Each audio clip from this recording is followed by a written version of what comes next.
Okay बच्चों, chapter चल रहा है हमारा अकाउंटिंग फॉर शेयर कैपिटल। पिछली वीडियोस में कुछ क्वेश्चंस हमने कवर किए हैं, अब आगे बढ़ते हैं। अगला क्वेश्चन है 23 SM शुक्ल, ये सेल्फ करना है खुद से। ठीक है, क्वेश्चन पढ़ देता हूं मैं। तो क्वेश्चन कह रहा है 5 रुपये प्रति अंश आवंटन के साथ प्रीमियम पर जारी 10 रुपये वाले 50 अंशों का हरण कर लिया गया था। देखो, एक शेयर हमारा 10 रुपये का है, 5 रुपये का प्रीमियम है और वो प्रीमियम हमें अलॉटमेंट पे मांगना है। यहां तक ये समझ में आ गया। ठीक है, और ऐसे अंश है 50 जिन्होंने पैसे नहीं दिए, उनका हमने हरण कर लिया। 50 अंशों का कंपनी ने हरण किया है, जिस पर प्रीमियम सहित 9 रुपये प्रति अंश आवंटन की राशि का भुगतान नहीं हुआ था। देखो, 5 रुपये का तो प्रीमियम है, तो इसका मतलब 4 रुपये की हो गई अलॉटमेंट। 4 रुपये की अलॉटमेंट प्लस 5 रुपये का अलॉटमेंट पर प्रीमियम, ये दोनों चीज वो नहीं दे पाया, तो कंपनी ने 50 अंशों का हरण कर लिया। फुल वैल्यू शेयर की 10 रुपये है। आगे पढ़ते हैं। लेकिन क्वेश्चन, इन अंशों पर 3 रुपये प्रति अंश प्रथम और अंतिम याचना भी नहीं की गई थी। ये मैं करा नहीं रहा हूं, मैंने सेल्फ करने के लिए दिया है कि इस तरीके के क्वेश्चंस आ जाए तो एक आध क्वेश्चन आपकी प्रैक्टिस में भी होना चाहिए, कि थोड़ा बहुत अभी तक आपने इससे पहले जितने भी क्वेश्चंस किए उसमें पूरी टेबल बनाओ, पूरी एंट्रीज करो। ये केवल हरण से रिलेटेड एंट्रियां हैं, तो आपको प्रैक्टिस होनी चाहिए कि कैसे करते हैं, इसीलिए एक प्रैक्टिस सम्स डाला है मैंने। तो इस पर 3 रुपये प्रति अंश प्रथम एवं अंतिम याचना भी, प्रथम एवं अंतिम याचना नहीं की गई। ओके, अब यहां से क्लियर हो रहा है कि जो 10 रुपये का शेयर है वो कैसे एलोकेट हुआ है। 4 रुपये की अलॉटमेंट, 3 रुपये की फर्स्ट कॉल और फाइनल कॉल भी वही है, और 4 और 3 7, 10 में से गए 7, तो 3 रुपये की होगी एप्लीकेशन। तो इसको ऐसे समझो, 3 रुपये की एप्लीकेशन है, 4 रुपये की अलॉटमेंट है, प्लस 5 रुपये का अलॉटमेंट पे प्रीमियम है, यानी कि 9 रुपये, और 3 रुपये की फर्स्ट एंड फाइनल कॉल है। लेकिन बच्चों, फाइनल कॉल कंपनी ने मांगी नहीं है, उससे पहले ही उसने 50 अंश थे, वो अलॉटमेंट नहीं दे पाया तो उसके अंशों का हरण कर लिया। समझ में आ गया? आगे फिर इन अंशों को 12 रुपये, लैंग्वेज सुनिएगा, इन अंशों को 12 रुपये प्रति अंश पूर्णतः चुकता के रूप में पुनः निर्गमित किया गया। जब आप रीइश्यू कर रहे हो तब आपका शेयर 10 रुपये का माना जाएगा। फुल्ली पेड अप वैल्यू कितनी मानी जाएगी शेयर की? 10 रुपये। वो बात और है कि 12 रुपये मिले, क्योंकि उसने fully paid up word use किया है।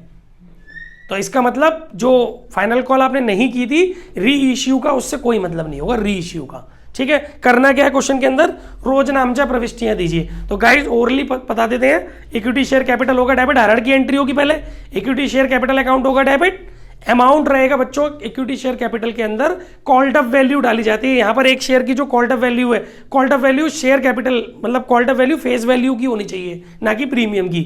तो यहां पर जो एक शेयर की कॉल्ड अप वैल्यू है वो है 3 रुपये की एप्लीकेशन और 4 रुपये की अलॉटमेंट, तो कॉल्ड अप वैल्यू मानी जाएगी 7 रुपये, क्योंकि 3 रुपये की फाइनल कॉल तो मांगी नहीं है ना। तो जो शेयर कैपिटल डेबिट होगी वो होगी 50 × 7 से, 50 × 7, और वो प्रीमियम नहीं दे पाया है, अलॉटमेंट नहीं दे पाया तो प्रीमियम नहीं दे पाया, तो प्रीमियम को भी कैंसिलेशन करने के लिए डेबिट करना पड़ेगा। Security premium debit, security premium debit वो होगा, सिक्योरिटी प्रीमियम डेबिट वो होगा आपका 50 × 5, 5 रुपए की प्रीमियम है, और 2 इक्विटी शेयर अलॉटमेंट वो होगा 50 × 9, 4 रुपए और प्लस 5 रुपए का प्रीमियम, और 2 फॉरफिटेटेड शेयर वो कितना होगा 50 × 3, क्योंकि फॉरफिटेटेड शेयर में वो डालते हैं जो वो दे चुका होता है। ठीक है, इसके बाद आप करेंगे reissue, bank debit 50 × 12, 2 equity share capital 50 × 10, भले ही 7 रुपए मांगे हैं, लेकिन रीइश्यू हम फुल्ली पेड अप करके कर रहे हैं तो 10 रुपए माने जाएंगे रीइश्यू के, 50 × 10, और 2 रुपए का प्रीमियम हो गया, सिक्योरिटी प्रीमियम क्रेडिट हो जाएगा, 2 सिक्योरिटी प्रीमियम 50 × 2।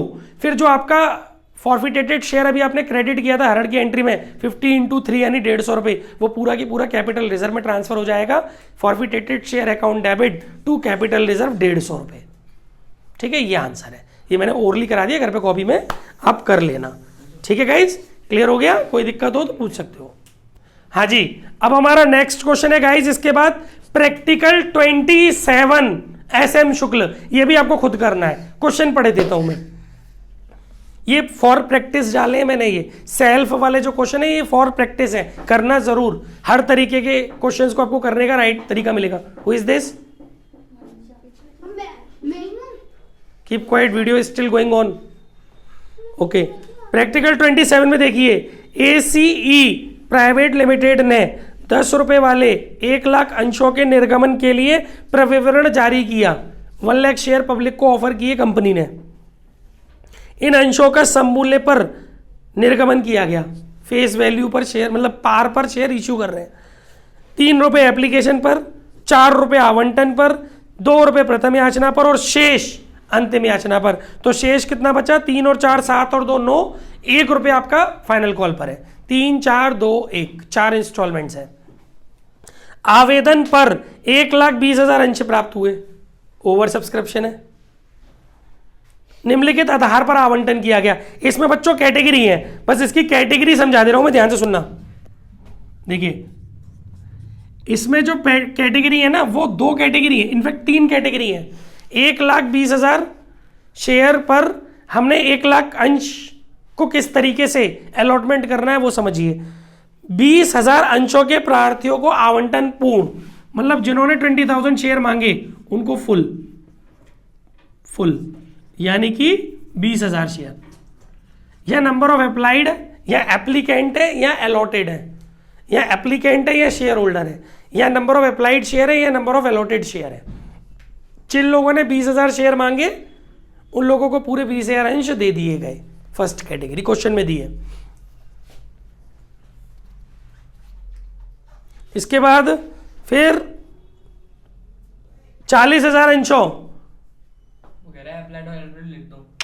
40,000 अंशों के प्रार्थियों को, कुछ बच्चे यूट्यूब वाले खुद भी तो करेंगे, 40,000 अंशों के प्रार्थियों को 30,000 अंश दिए गए। जिन्होंने 40,000 मांगे उनको हमने 30,000 दिए।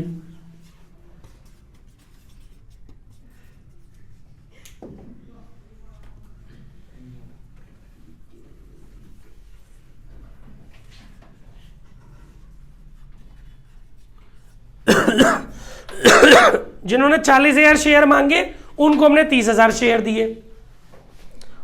60,000 अंशों के प्रार्थियों को 50,000 अंश दिए। तो बच्चों आपको एक बात पता है, ये भी प्रोरेटा है और ये भी प्रोरेटा है। यहां 2 प्रोरेटा की कैटेगरी है। प्रोरेटा का मतलब ही यही होता है कि सबको थोड़े बहुत शेयर मिलेंगे ही मिलेंगे।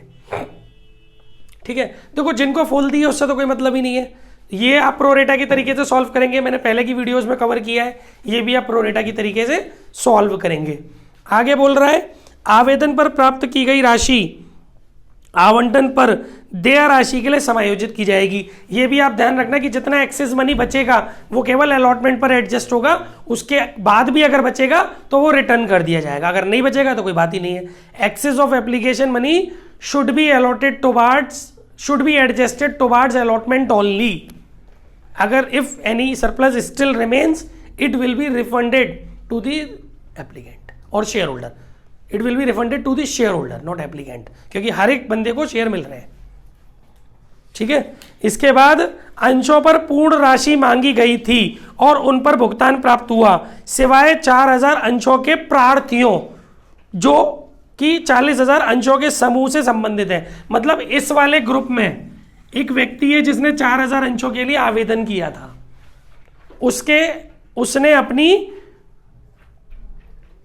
उसने अपना बेटा इन अंशों पर आवंटन प्रथम याचना एवं अंतिम याचना की राशि प्राप्त नहीं हुई। मतलब एक एप्लीकेंट है जिसके पास 4,000 अंश है, वो सेकंड वाले ग्रुप में से बिलोंग करता है, प्रोरेटा वाले।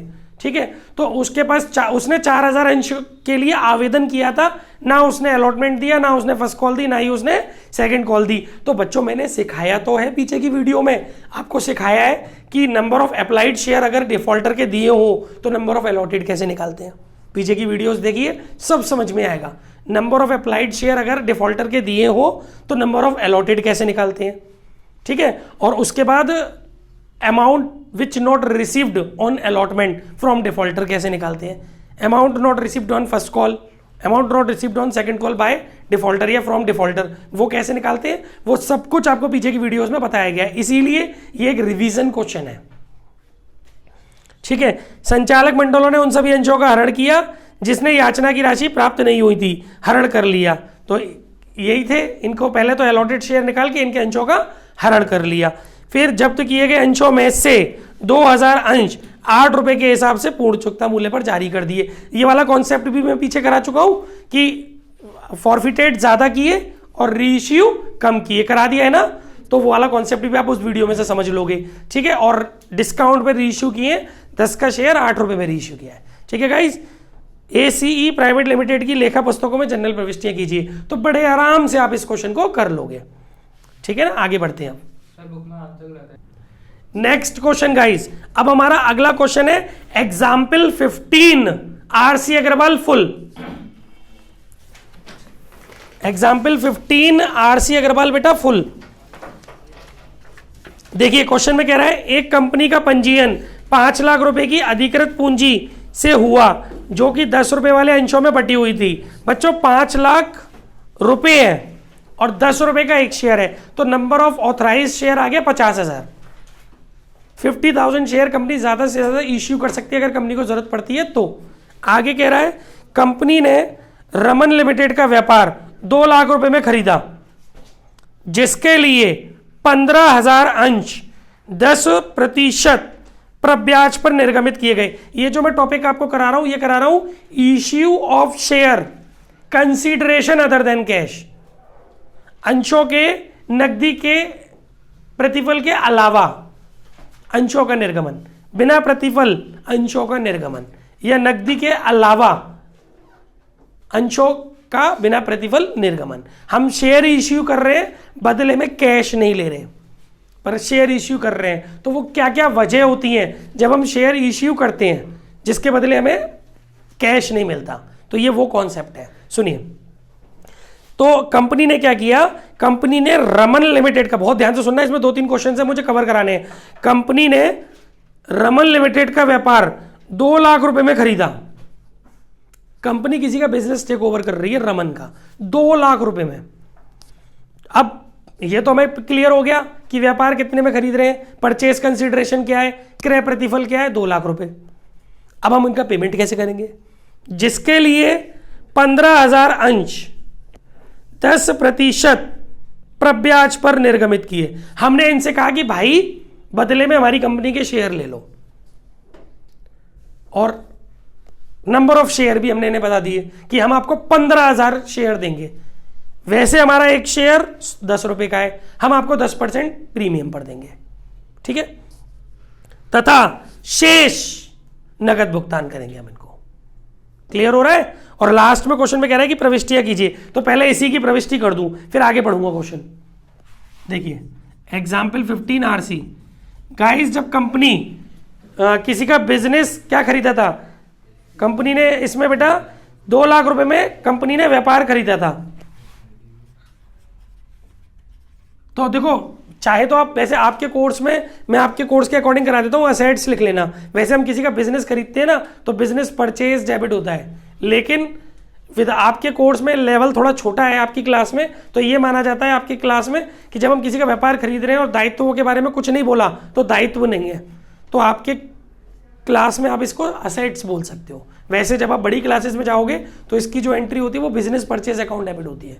बट फिलहाल अब आपको व्यापार बोल रहा है तो उसका संबंध संपत्तियों से लगा लेना, दायित्वों से मत लगाना। मान लेना दायित्व नहीं है, तो आपकी एंट्री होगी sundry assets account debit to. आपने असेट्स खरीदी, किन से खरीदी हैं, आपके पास असेट्स आ गई, आप पैसे किसको दोगे, जिसको पैसे देने हैं वो हमारा दायित्व, हमारे दायित्व क्रिएट हो गया ना। मैं रमन लिमिटेड, कंपनी क्या हो रही है, ये रमन लिमिटेड है, कौन है रमन लिमिटेड। क्रेडिटर का आप क्रेडिट करोगे ना नाम, वेंडर का जो बेच रहा है आपको, कितने भाई 2 लाख। बीइंग बिजनेस परचेज्ड,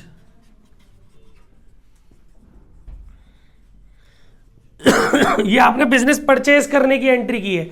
अब आप इनको शेयर इश्यू कर रहे हो, तो जब आप इनको शेयर इश्यू करोगे तो रमन लिमिटेड डेबिट, भैया देखो पूरा 2 लाख रुपए का हिसाब खत्म करना है, इसलिए लिखेंगे तो 2 लाख। 2, आपको पता है कि आप इनको प्रीमियम पर शेयर इश्यू कर रहे हो, तो कंपनी के नजर से 2 इक्विटी शेयर कैपिटल 15,000 अंश है और 10 रुपए का एक है, यानी कि 1.5 लाख। ठीक है, ये इंटू करके आपको ऐसे दिखाना नहीं, मैं समझाने के लिए दिखा रहा हूं। टू सिक्योरिटी प्रीमियम, ये हो गया आपका 10%, 1.5 लाख का 10%, यानी कि 15,000, यानी कि 2 लाख रुपए में से आपने 1,65,000 रुपए का मामला सुलटा दिया, अभी भी 35,000 रुपए बचे, वो आपने कैसे दिए? शेष नगद में भुगतान किया। ठीक है, तो उसका आप नगद में भुगतान कर दो टू बैंक। भले ही नगद लिखा है पर कैश मत लिखना, क्योंकि कंपनी ज़्यादातर चेक से ही पेमेंट करती है या ऑनलाइन, क्योंकि कंपनी लिखित प्रमाण में पेमेंट करती है। ठीक है, तो ये हो गई आपकी being payment made by issue of share at premium and balance amount was paid in cash. ठीक है, बाय कंपनी। ये हो गई आपकी सेकंड एंट्री। अब भाई देखो, आपको कंपनी को मैक्सिमम कितने शेयर इश्यू करने का राइट था? 50,000, क्योंकि कंपनी की ऑथराइज कैपिटल 5 लाख थी ना, 10 रुपए का एक था, तो नंबर ऑफ ऑथराइज शेयर कितने थे? 50,000। अधिकृत अंशों की संख्या कितनी थी? 50,000। 5 लाख में 10 का भाग लगाओगे तो 50,000। आपने उसमें से कितने शेयर इश्यू कर दिए? 15,000। अभी आपके पास कितने शेयर और हैं जिन्हें आप इश्यू कर सकते हो जरूरत पड़ने पर? 35,000। देखते हैं आगे क्या हुआ है। आगे इसने बोला है 20,000 अंश सम मूल्य पर जनता को निर्गमित किए और पूरी राशि आवेदन पर प्राप्त हो गई। गाइस, इस क्वेश्चन के माध्यम से मैंने आपका एक और टॉपिक कवर कराया है, लमसम पेमेंट। जब हम अपने अंशों को एक ही बार में पूरा पैसा रिसीव करते हैं तो 2 जनरल एंट्री होती है, वहां फिर application, allotment, first call, second call, इस तरीके से इंस्टॉलमेंट नहीं होती। एक ही बार में जब आप शेयर इश्यू करते हैं तो देखिए वो आपका यहां फॉलो हो जाएगा। पहले रिसीव होता है bank account debit to equity share application and allotment account due. ये हो गया आपका 2 लाख नहीं, 20,000 शेयर है, 10 रुपए का एक है, 2 लाख सम मूल्य पे निर्गमित किए हैं। फिर इसको ट्रांसफर कर देते हैं, equity share application and allotment, ये लमसम मेथड होता है। Debit to equity share capital account. Equity अगर नहीं हो तो हटा देना, इक्विटी हो तो लगा रहने देना। ये छोटी छोटी बातें बच्चों आप अपने आप देख लेना, ठीक है, ऑनलाइन वाले बच्चों, क्योंकि ये तो एक अकाउंटिंग के टीचर इतना कंसीडर नहीं करते, कहीं अकाउंट लगना रह जाए, कोई चीज़ बड़ी छोटी लिख जाए तो ये चलता है, क्योंकि वी आर नॉट टेक्निकल। ठीक है, इसके बाद आगे बढ़ते हैं। इसके बाद गाइज अब हमारे कितने अंश और रह गए? अब रह गए 15,000 अंश।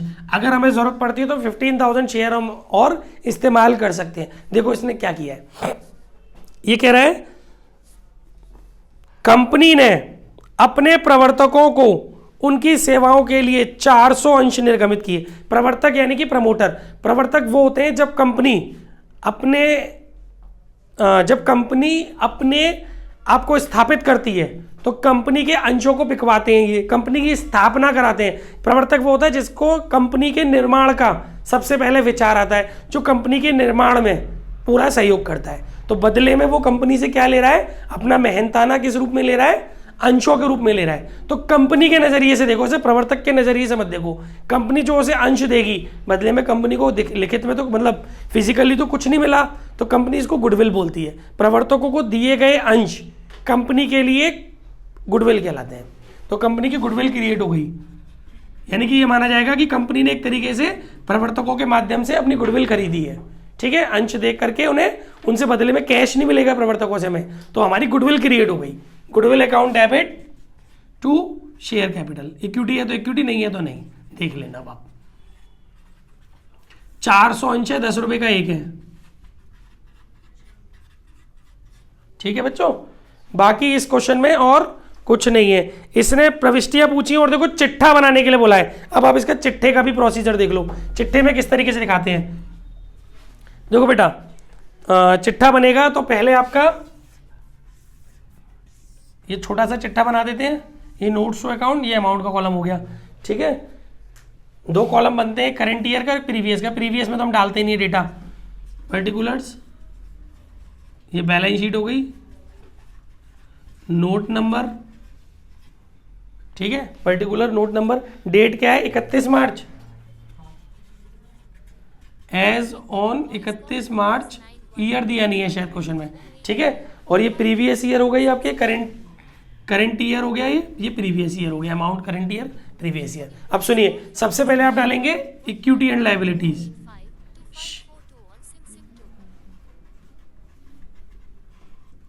पहले आप नंबर डालेंगे इक्विटी एंड लायबिलिटीज, फिर उसके अंदर फर्स्ट नंबर डालेंगे शेयर होल्डर फंड।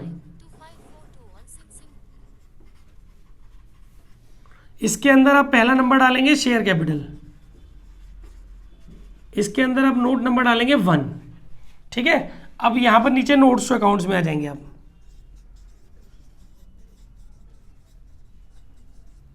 यहां फर्स्ट नंबर डालेंगे शेयर कैपिटल,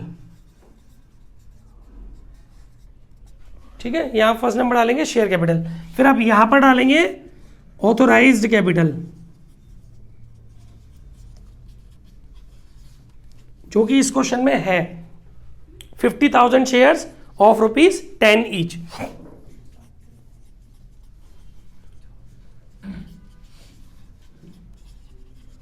₹5,00,000।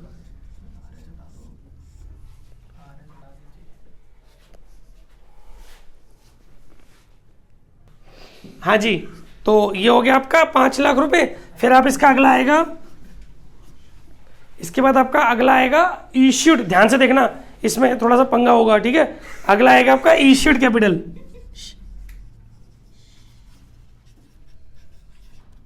देखिए आपने कितने शेयर इश्यू किए, पूरे आपने किए 15 और 20, 35 और 400, 35,400, 35,400 शेयर्स ऑफ ₹10। यहाँ RS, मैं RS लगाता हूँ जल्दबाजी में, आप इंडियन रुपी का सिंबल बना लेना, रुपी, ठीक है। वो मेरे को पुरानी आदत पड़ी हुई है, बट आप लोग ये गंदी आदत मत फॉलो करना। Of ₹10 each, 354,000, right.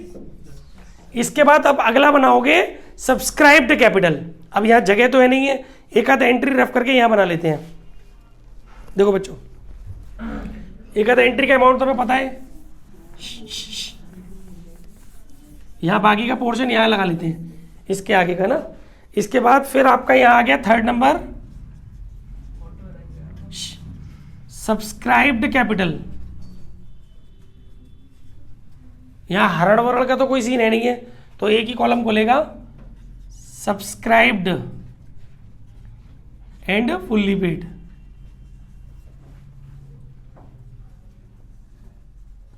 देखिए आप दोनों तरीके के दिखाइएगा। पहले 15,000 shares, 15,000 shares for 15,000 shares of ₹10 each for purchase of business,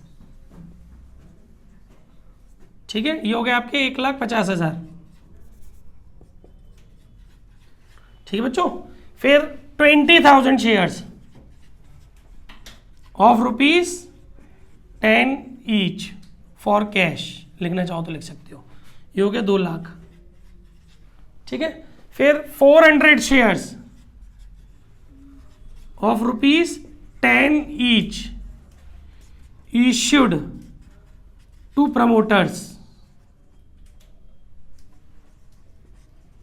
for goodwill. कितने? Issue to promoters for goodwill, ठीक है ना, फॉर प्रमोटर्स, ठीक है। ये हो गया आपका 4,000।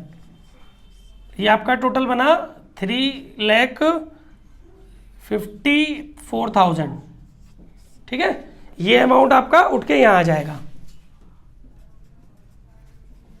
फिर इसके बाद आपने अपना क्वेश्चन किया था, तो अभी क्वेश्चन के अंदर सिक्योरिटी प्रीमियम क्रिएट हुआ था, ये झलकियां दिख रही हैं थोड़ी थोड़ी सी 15,000 वाली, ठीक है ना। तो वो आपका सेकंड यहां पर डलेगा बी, रिजर्व एंड सरप्लस। ये शेयर होल्डर फंड के अंदर ही आता है।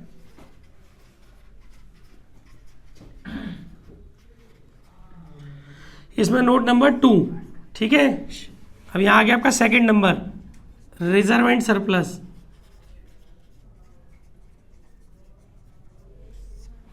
इसके अंदर आपका आ गया रिजर्व एंड सरप्लस के अंदर सिक्योरिटी प्रीमियम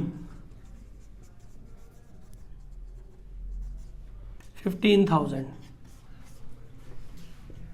अब आप इसका लगा लेंगे टोटल, ये हो गया 3,69,000 राइट। अब आप चलेंगे सेकंड नंबर पर, असेट्स। ठीक है, असेट्स में जाने के बाद आप इसमें फर्स्ट नंबर खोलेंगे, नॉन करंट असेट्स। इसमें फर्स्ट होता है आपका नॉन करंट असेट्स।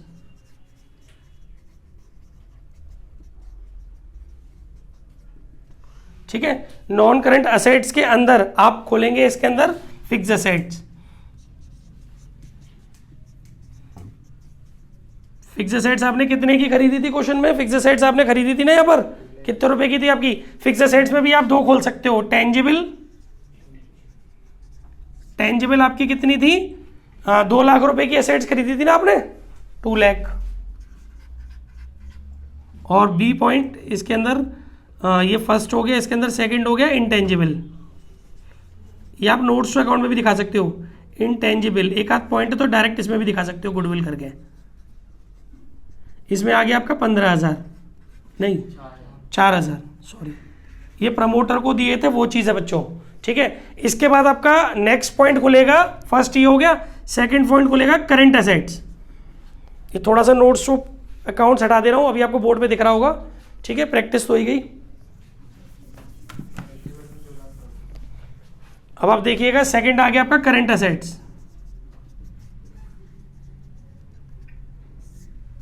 ठीक है, इसमें आपका फर्स्ट पॉइंट आ गया cash and cash equivalent. Cash and cash equivalent, इसके अंदर आपका पॉइंट हो गया कैश एंड कैश इक्विवेलेंट। सही तो है? क्या है टेंजिबल में? मैं सोचा यहाँ कह रहा है कैश एंड कैश इक्विवेलेंट। ठीक है, कैश एंड कैश इक्विवेलेंट। बहुत से लोग इसको नोट्स अकाउंट में दिखाते थे, बहुत से लोग यहीं दिखा देते हैं। आपकी मर्जी, दिखाना चाहो दिखा देना, यहाँ ले जाओ 3 नंबर, अपनी मर्जी से। छोटी छोटी बातों से यहाँ फर्क नहीं पड़ता, कंपनी के फाइनल अकाउंट पढ़ाते हैं वहाँ फर्क पड़ता है। कैश एंड कैश इक्विवेलेंट, ये आपका थर्ड पॉइंट आ गया। यहाँ आप लिखेंगे कैश एट बैंक। सुनिए, अब आपको समझना पड़ेगा कि ये अमाउंट कहाँ से आ रहा है कैश एट बैंक का। तो देखो ये अमाउंट आपका कहाँ से आएगा बेटा? फर्स्ट एंट्री में अगर आपने गौर से देखा होगा तो फर्स्ट एंट्री में आपने जो शेयर इश्यू किए थे, सॉरी जो आपने असेट्स खरीदी थी, उसके बदले में आपकी जेब से जो कैश गया था वो 35,000 रुपये गया था, है ना? तो 35,000 रुपये तो आपके माइनस होंगे। और आपके पास पैसा आया कितना था? जब आपने शेयर इश्यू किए थे तो 2 लाख रुपए आए थे आपके पास लमसम में, ये वाले। तो 2 लाख माइनस 35,000, और तो कहीं पैसा आया नहीं आपके पास, तो ये कितने बचेंगे? 2 लाख में से 35,000 गए तो 1,65,000। ठीक है, अब आप इसका टोटल करोगे तो ये आपका सेम आ जाएगा 369,000। ठीक है, ये है आपका पूरा question. Okay guys, okay guys. अब हमारा अगला क्वेश्चन है example 14 RC Agarwal part. Full नहीं करना है, ये पार्ट है, सीधे बैठिए सभी बच्चे। Example 14 RC Agarwal. देखो इसमें क्या कह रहा है बेटा, सब कुछ आप अपने आप कर लेना। इसमें एक छोटी सी बात बोली है, ध्यान से सुनना। इसमें जो कंपनी है, इसमें कंपनी ने, हमने अजंता लिमिटेड ने एक मशीनरी अग्रवाल ट्रेडर से 12,60,000 में खरीदी। मतलब हमारी कंपनी ने एक मशीन खरीदी है। अजंता लिमिटेड यानी हमने एक मशीन खरीदी है अग्रवाल ट्रेडर से 12,60,000 रुपए की। कोई दिक्कत नहीं है, आपको यह पता है कि एसेट्स कितने की खरीदी है। अजंता लिमिटेड ने प्रतिफल के रूप में 100 रुपए वाले पूर्ण चुकता अंशों का निर्गमन किया। यही पार्ट था इसके अंदर कि भाई इस क्वेश्चन में आपको यह नहीं पता कि जो आपने बदले में उन्हें अंश दिए वो कितने अंश दिए। पिछले क्वेश्चन में आपको पता था कि 15,000 अंश दिए। यहां पर आप जो भुगतान कर रहे हो वो अंशों के पूरा की पूरा भुगतान, ये जो 12,60,000 रुपए की मशीन खरीद रही हो ना, पूरा की पूरा भुगतान आप अंशों में कर रही हो। एक अंश की कीमत 100 रुपए है। अब उसने बोला है कि प्रविष्टियां कीजिए यदि अंशों का निर्गमन सममूल्य पे किया गया हो। फिर दोबारा कह रहा है यदि अंशों का निर्गमन 20% प्रीमियम पर। तो देखो नंबर ऑफ शेयर कैसे निकालते हैं। नंबर ऑफ शेयर्स, आपको 12,60,000 रुपए का भुगतान करना है। अगर आप सम मूल्य पे कर रहे हो तो 100 का भाग लगा दो, 12,600 शेयर आ गए एट पार। लेकिन अगर आप प्रीमियम पर कर रहे हो तो फेस वैल्यू एक शेयर की 100 रुपए, प्रीमियम हो गया 100 का 20%, 20 रुपए। तो इश्यू प्राइस एक शेयर का 100 + 20 120, तो इश्यू प्राइस का डिवाइड लगता है, यहां भी इश्यू प्राइस का डिवाइड लगाया था। ठीक है, तो नंबर ऑफ शेयर कैसे निकलेगा, 12,60,000 डिवाइड बाई 120। ठीक है, तो ये आपके जो नंबर ऑफ शेयर निकल के आएंगे वो आएंगे 10,500। फिर आप जो अपनी जनरल एंट्री करोगे ना, तो उसमें कैसे करोगे, शेयर कैपिटल के आगे कितना रखोगे, 10,500 इंटू 100, 10,50,000। और सिक्योरिटी प्रीमियम के आगे कितना रखोगे, 10,500 इंटू 20, तो ये बनेगा आपका 2,10,000। ठीक है, इस तरीके से था, बस इतना ही था इस क्वेश्चन में। ओके गाइस, अब हमारा नेक्स्ट क्वेश्चन की तरफ चलते हैं। नेक्स्ट क्वेश्चन है बेटा हमारा एग्जाम्पल 18 आरसी अग्रवाल पार्ट। बातें नहीं, देखिए इसमें इसने बोला है कि मैं वैसे ये वाले क्वेश्चंस करा चुका हूं ना जिसमें कैश बुक बनवाई है, तो 18 रहने दो, एग्जाम्पल 18 रहने दो, वो छोड़ो, आगे बढ़ते हैं। अगला है हमारा एग्जाम्पल 16 एसएम शुक्ल पार्ट, एग्जाम्पल 16।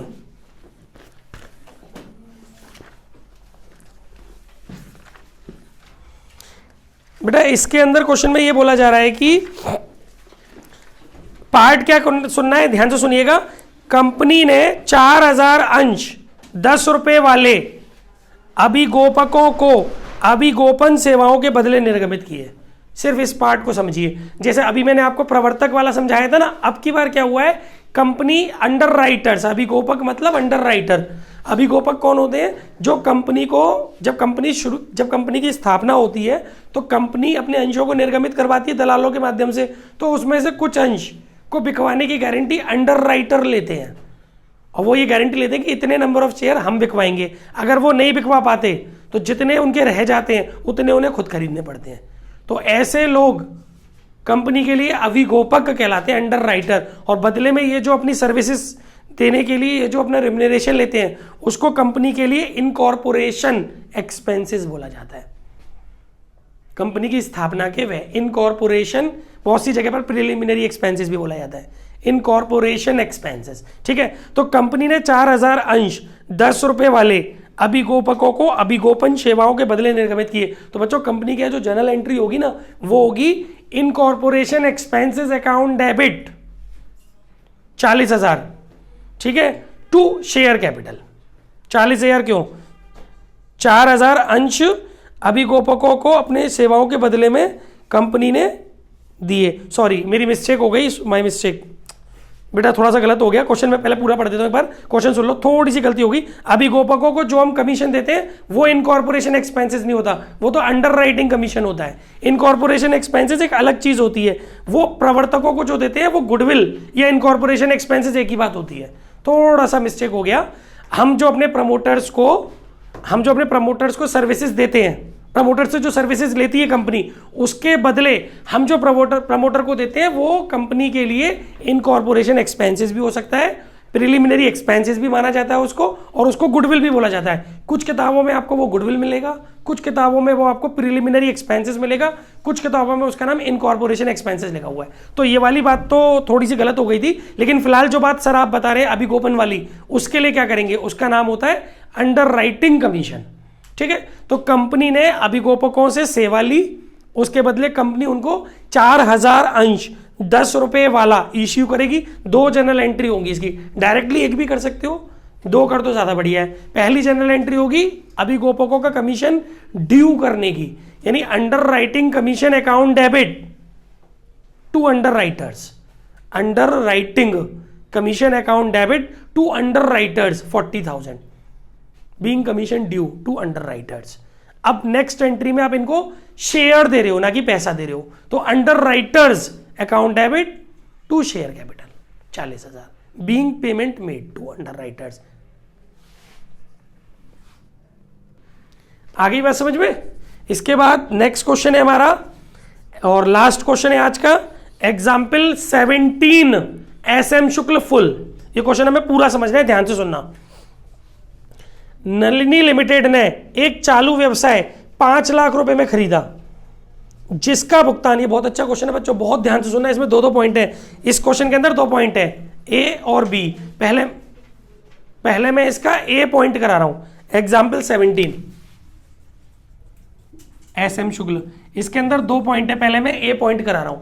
नलिनी लिमिटेड ने एक चालू व्यवसाय 5 लाख रुपए में खरीदा, बिजनेस खरीदा 5 लाख रुपए में, जिसका भुगतान 4,40,000 रुपए के पूर्ण दत्त 10 रुपए वाले अंशों तथा शेष बैंक ड्राफ्ट द्वारा होना था। तो सर ये तो पीछे जैसा ही क्वेश्चन है, पीछे भी तो ऐसे ही हुआ था कि हम अंश दे रहे थे थोड़े बहुत और बाकी काम होने चाहिए, कैश दे रहे थे, यहाँ बैंक ड्राफ्ट दे रहे हैं। लेकिन अभी पूरी बात सुनो, आगे लिखा है व्यवसाय की संपत्तियां और दायित्व निम्न थे। इस बार हमें उसने क्लियर किया है कि जो बिजनेस हमने खरीदा है 5 लाख रुपए का, उसमें कौन कौन सी हमारे पास असेट्स आई हैं और कौन कौन सी हमारे पास लायबिलिटी आई हैं। तो भाई इसने बोला है प्लांट और मशीनरी 1,80,000, बिल्डिंग 1,80,000, विविध देनदार 60,000, स्टॉक 1 लाख, रोकड़ 40,000, डेबिटर 40,000, जर्नल के लेके कीजिए। तो बच्चों देखिए, जब हम किसी का बिजनेस खरीदते हैं और हमें क्लियर होता है कि उस बिजनेस में कौन सी एसेट्स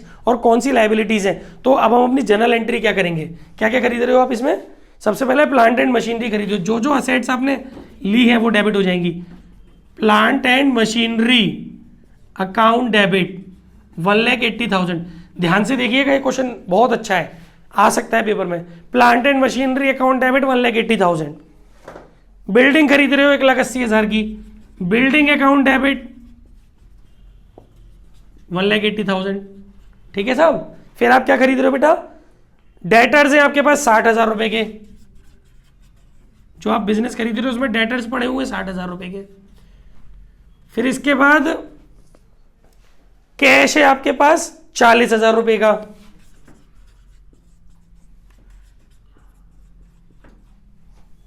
फिर डेप्टर्स तो हो गए थे, 2 बार डेटर कैसे लिख दिया इसने, थोड़ा सा प्रिंट मिस्टेक कर दिया, हिंदी में इंग्लिश में से लिखा है, क्रेडिटर है वो। फिर उसके बाद इनके क्रेडिटर है,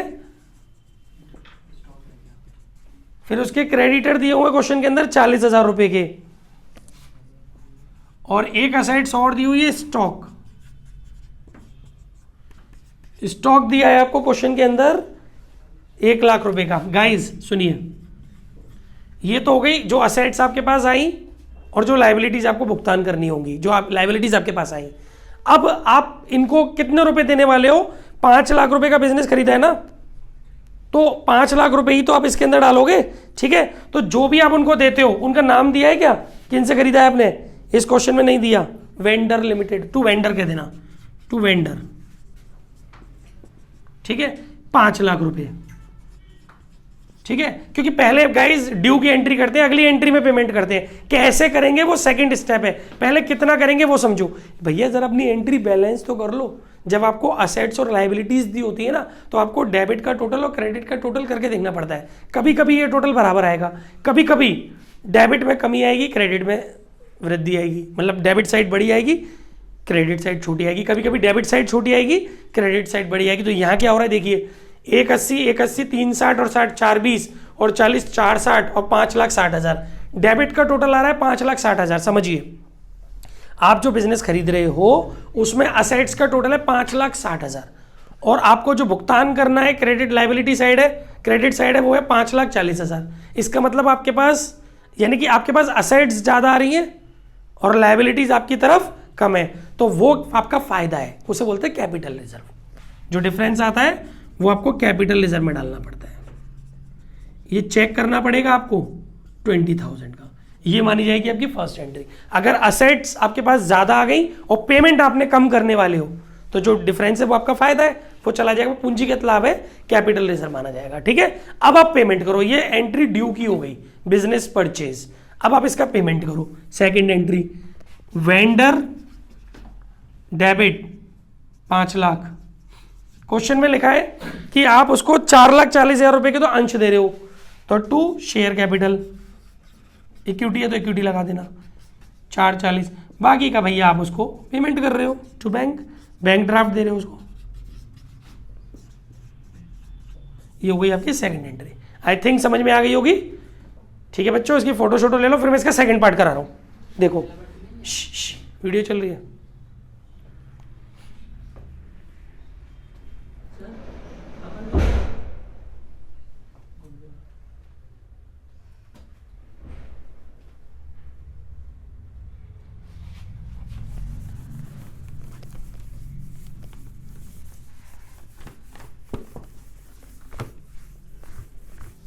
इसका सेकंड पार्ट देखिए। सेकंड पार्ट में क्या कह रहा है बेटा, सेकंड पार्ट में कह रहा है कि रंजन लिमिटेड ने एक चालू व्यवसाय 30 लाख रुपए में खरीदा, जिसका भुगतान 24 लाख रुपए के 10 रुपए वाले पूर्वदत्त समतांश तथा शेष बैंक ड्राफ्ट द्वारा होना था। तो व्यवसाय का संपत्ति एवं दायित्व निम्न प्रकार थे। प्लांट एंड मशीनरी, जो बिजनेस हम खरीद रहे हैं उसमें हमारे पास जो प्लांट एंड मशीनरी आ रहा है वो आ रहा है 7 लाख रुपए। फिर आगे कह रहा है भूमि भवन 12 लाख, लैंड एंड बिल्डिंग,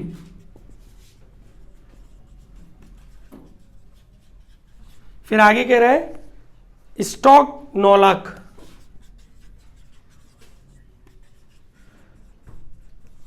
फिर आगे बोला गया क्वेश्चन में क्रेडिटर्स 2 लाख के,